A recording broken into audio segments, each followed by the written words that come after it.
You kind of asked about this a little bit, but just thoughts on the mindset going forward. Like Tommy said after the game, maybe we needed this as like a wake up call. We felt ourselves a little too much. I don't really buy into the whole look ahead thing. I don't know if you have a take on that or not, but I don't buy into the whole like they were looking ahead. I thought they tried hard. They just weren't very sharp and they couldn't tackle. I don't think the defense wasn't wrapping up because they were thinking about Miami. I just think they weren't the tougher team. So I hate that it had to come in a loss, but maybe it re-energizes them. I'll tell you this. I think that it probably got their focus a little bit more. I don't know that it's going to make them better football players, but it probably got their focus a little bit more. And so you hate that had to come in a loss. You'd like to find a way to win that thing late and then get your focus with being 4-0. But thoughts on the team moving forward mentally?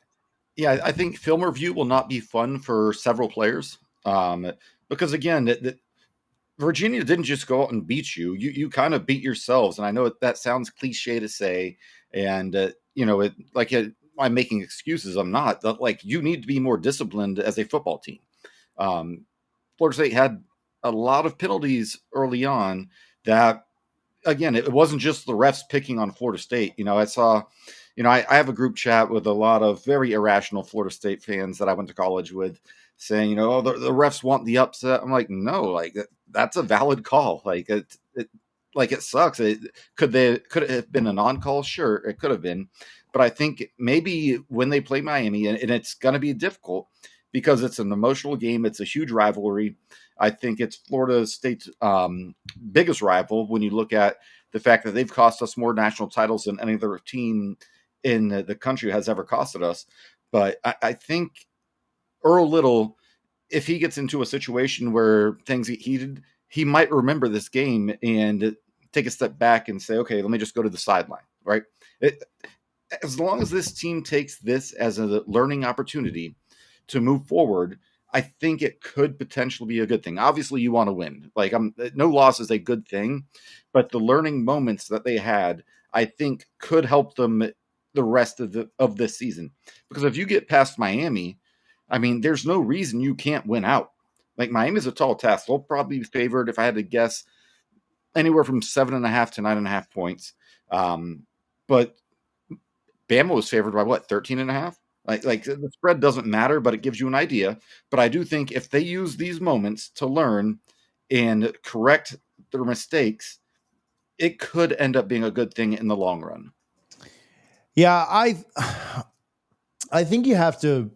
After the Bama game, we got way too high, right? Yes. Which is expected. And after this, you're way too low. And that's what happens when we're doing a recap show less than 24 hours after a big win or a big loss, right? You're going to get way too high, way too low. I do think they'll adjust some things. And I do have confidence that Tony White I've seen all the comments, go ahead and go to UCLA and stop taking the UCLA Zoom meetings and everything else. I don't think he's a bad defensive coordinator. No, and I do have some, I think they have I have some confidence in them to be able to adjust. The biggest issue with it right now is that Miami's really freaking good. There's no doubt. And neither of us like Miami, but I think we're both pretty honest. They're really good. Yeah, and so you get a test right off the bat. It's not you play Wake and Stanford and even Pitt, and then you get Miami later. You get some games to work out the kinks. You got to go do it right away. And that could either be really, really good or really, really bad. Because Miami could come in and run. If this team just ran for 220, Miami could go for 250. They could name their number. If you don't adjust, if you don't figure out a way to bring more guys into the box, make Beck beat you with his arm. If he does that, I think, honestly, this is not our Miami preview yet. We'll be back on Wednesday night to do that. But if you don't, he make him beat you with your arm, right? Because if not, they can name their number on the ground. The way that UVA just pushed you around, Miami's got the best offensive line in the conference. Maybe top 5 in the country. They're really good. And the running backs are good too. Fletcher, Lyle, all those guys. So if you're going to let UVA run for that kind of yardage on you, buckle up. Get your chin strap ready because Miami's going to beat the hell out of you doing it.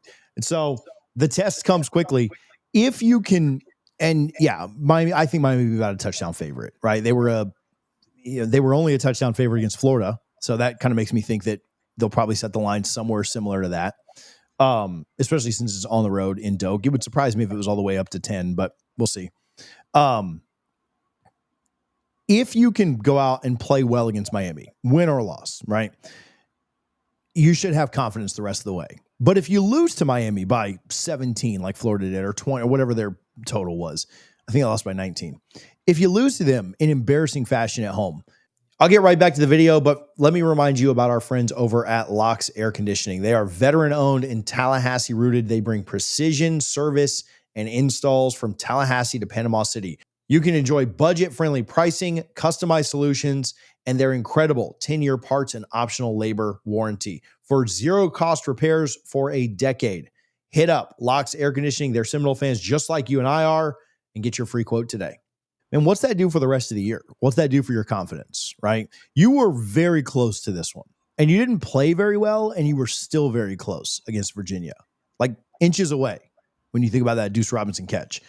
Boy, my heart could not have taken the whole 2-point conversion thing at the end. So, I mean, I wish you would have gone to that, obviously, because I didn't want to lose. But man, that would be stressful. Gus would really have to get in his bag at that point.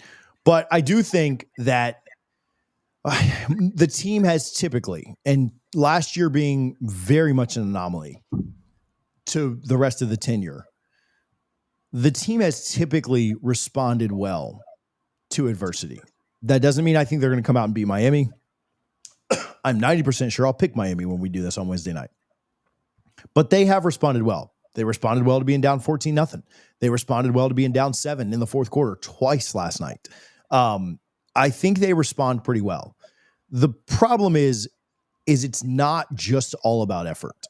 The guys have to be physically tougher because last night they were the softer team, and just call it what it is. They were the more poorly coached team.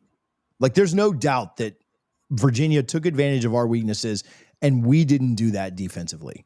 We got a guy with a sprained hand out there, a sprained throwing hand, and you didn't take advantage of that. That's just, I mean, at the end of the day, that's poor coaching, right? Like, you got to make that guy beat you deep when he's playing with half a hand. So that is frustrating to me. And so there needs to be a lot of accountability, not only from the players, but from the staff. The staff has to, not that the players deserve any grace, because at the end of the day, tackling is tackling. But the coaching staff needs to take a hard look in the mirror too and put guys in better positions to win games. I thought Gus did a pretty good job.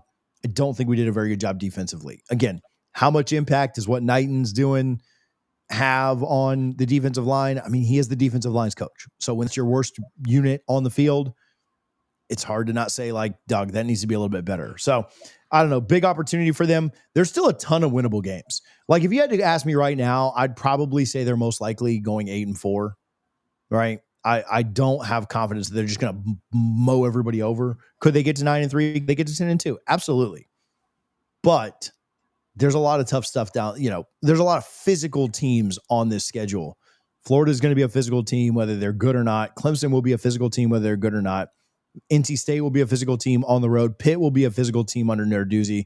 And if you can lose to Virginia, you could lose to any of them as well. So I don't know. Did you lose me for a second, or am I still going? No, you're still going. My screensaver literally came on while I'm doing a video. I'm like, what are we doing here? I guess I got to move my mouse a little bit. But yeah, the test comes quickly. And you go out. I'll say this. You go out and beat Miami, which is not my prediction at this moment.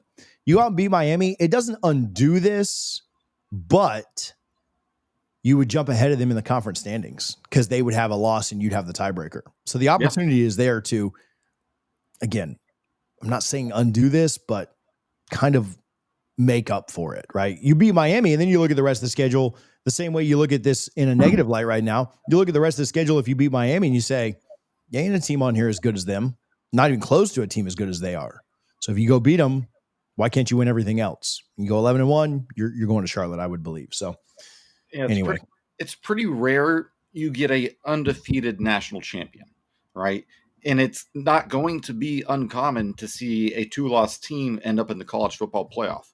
And that's why I think, you know, looking big picture, do I think we're going to the college football playoff? Probably not, right? But if Alabama beats Georgia tonight, that's that feather in your cap just got a little bit bigger because you've knocked off that team. And now you have a huge opportunity.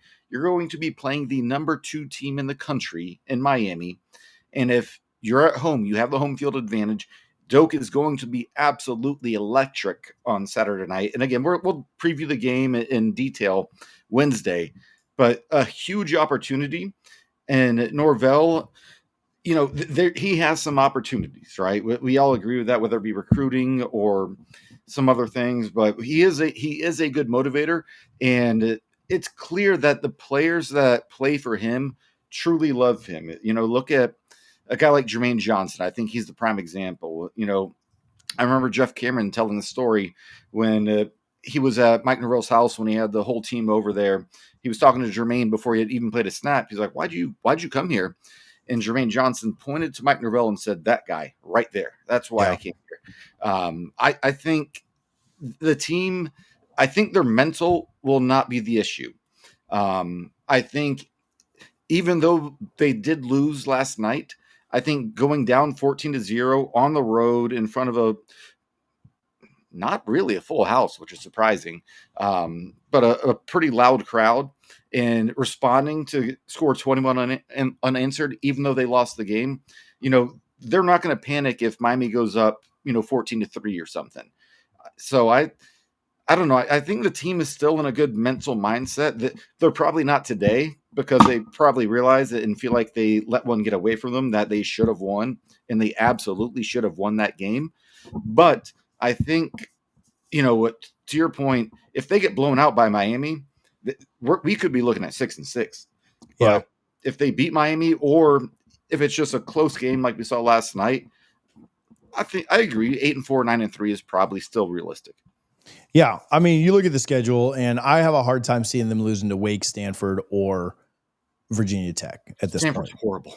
Yeah. So I think 6-6 is probably your floor. And I think there's a lot of winnable games outside of that. I think Pitt's very winnable. NC State's very winnable. Clemson and Florida are, going to be tough, but winnable for sure. Based on if either one of those programs can turn things around. It's hard to know what will happen in November. But yeah, your floor, I think, is 6-6, and your ceiling is probably like 9-3, 10-2 ish, right? 10-2 maybe backdoors you if one of those wins is against Miami. 9-3, you'd need a lot of stuff to go your way. 9-3, and you're probably going to the Pop-Tart Bowl, which is not terrible. We would both get to go out there and do a tailgate. It's in Orlando. So, yeah, YOLO. But we'll see. Yeah, listen, I showed up last night. I did my job, Richie. I did what I was supposed to do last night, and unfortunately, it wasn't enough. So you guys can't blame me for this one. Let me give Sleeper some love, and then we'll talk a little bit about some of the good in this game. Make sure that you are using our code DFNS for 100% match on the Sleeper app. We appreciate Sleeper for their support. There's a ton of picks that you can go make right now. You can do them for the night games. Obviously, LSU Ole Miss is big. There's some stuff for Bama UGA, the Penn State Oregon game, and then every other game that's happening as well. There's some free NFL picks that you can go get. Use our code for 100% match up to $100. That's DFNS on the Sleeper app. We appreciate Sleeper for their support. Make sure you check their terms and conditions, because terms of use do apply.